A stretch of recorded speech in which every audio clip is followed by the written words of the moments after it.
नमस्कार और आदाब दोस्तों, मैं हूं आशिकीन कुरैशी और आप देख रहे हैं GPN 7 न्यूज़। मुल्क की आज़ादी के 75 साल गुजर चुके हैं।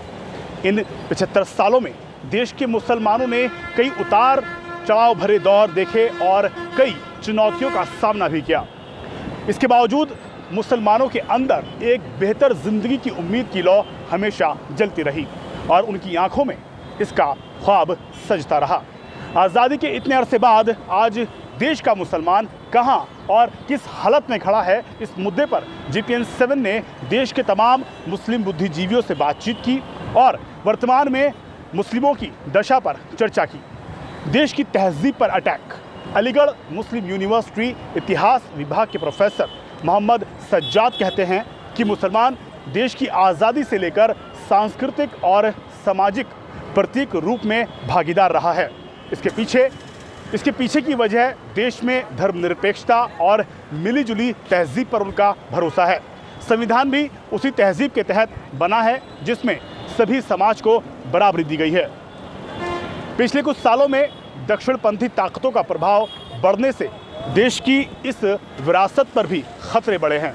इन 75 सालों में मुसलमानों के आर्थिक हालात सुधरने के साथ साथ पंचायती राज में भी उनका प्रतिनिधित्व बढ़ा है, जो दूसरे समाज में मुसलमानों के प्रति ईर्ष्या की वजह बनी। इसके ज़रिए दक्षिणपंथी ताकतों को अपना पैर पसारने का मौका मिला, लेकिन मुझे उम्मीद है कि दक्षिणपंथी ताकतें भारत में बहुत लंबे समय तक नहीं रह सकेंगी।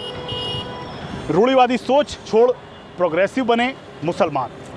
प्रोफेसर मोहम्मद सज्जाद कहते हैं, मुसलमानों के सामने बहुत नाजुक दौर है, ऐसे में उसे आत्मचिंतन करना चाहिए।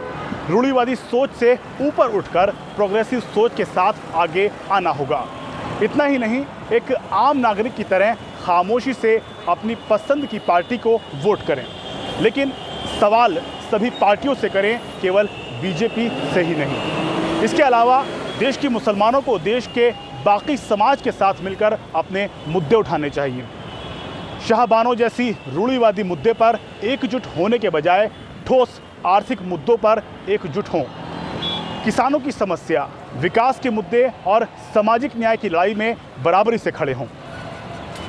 खतरे में आज़ादी। मौलाना सलमान नदवी कहते हैं कि आज़ादी के 75 साल के बाद भी देश के मुसलमानों को अपनी राष्ट्रभक्ति का सबूत देना पड़ता है, जबकि देश की आज़ादी में सबसे ज़्यादा कुर्बानियाँ मुसलमानों ने ही दी हैं। इसके बावजूद हमारी वफादारी पर शक किया जाता रहा है। मौजूदा सरकार में मुसलमानों की धार्मिक आज़ादी को टारगेट किया जा रहा है, कभी 3 तलाक तो कभी कॉमन सिविल कोड के ज़रिए। इतना ही नहीं, मदरसों को निशाना बनाया जा रहा है।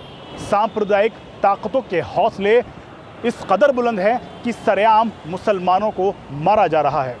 देश का सामाजिक ताना बाना बिगड़ चुका है। ऐसे में आज़ादी के मायने नहीं रह जाते। दोस्तों, मैं आशिकीन कुरैशी एक ज्वलंत मुद्दे के साथ, क्योंकि GPN 7 वर्तमान में भारत देश में मुसलमानों की हालत पर चर्चा कर रहा है, खोज कर रहा है कि अब 10 साल क्योंकि अब मोदी सरकार को दिए हैं देश की जनता ने, अब ऐसे में क्या मुसलमानों की तस्वीर और तकदीर बदलेगी? देखिएगा GPN 7 के अगले भाग में। खबरों का सिलसिला जारी रहेगा। देखते रहिए GPN 7 न्यूज़।